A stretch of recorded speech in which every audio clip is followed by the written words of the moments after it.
بیماری میں ہمیں اپنے پیارے پیغمبر صلی اللہ علیہ وسلم کا فرمان اور ان کی احادیث اور ان کی پیش کردہ چیزیں اپنے سامنے رکھنے کی ضرورت ہے۔ جس قوم نے جن لوگوں نے ہمارے پہ نہیں رکھا، ان کی باتوں کو سامنے نہیں رکھا، وہ دنیا، وہ لوگ اور وہ انسان برباد ہوئے ہیں اس دنیا کے اندر۔ اور میرا اپنا عقیدہ ہے، بلکہ تمام علماء حق کا، اہل سنت والجماعت کا عقیدہ ہے، جس نے حضرت محمد مصطفیٰ کو چھوڑا وہ اس دنیا میں بھی برباد ہوا اور آخرت میں بھی برباد ہوئے گا۔ کیا خیال ہے؟ اللہ رب الجلال نے ہمارے پیغمبر صلی اللہ علیہ وسلم کو ایسا مکمل پیدا فرمایا جس شخصیت کے اندر کسی بھی اعتبار سے کوئی نقص نہیں،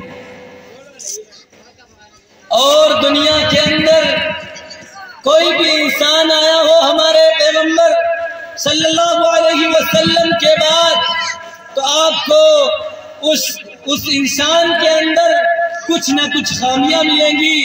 کچھ نہ کچھ غلطیاں ملیں گی، لیکن مسلمانوں یہ قرآن کا صاف اعلان ہے ہمارے پیغمبر صلی اللہ علیہ وسلم سے برابر نہ کوئی ہوا ہے اور نہ کوئی ہو سکتا۔ آپ کے بارے میں آپ کیا خیال رکھتے ہیں اس کے بارے میں؟ تو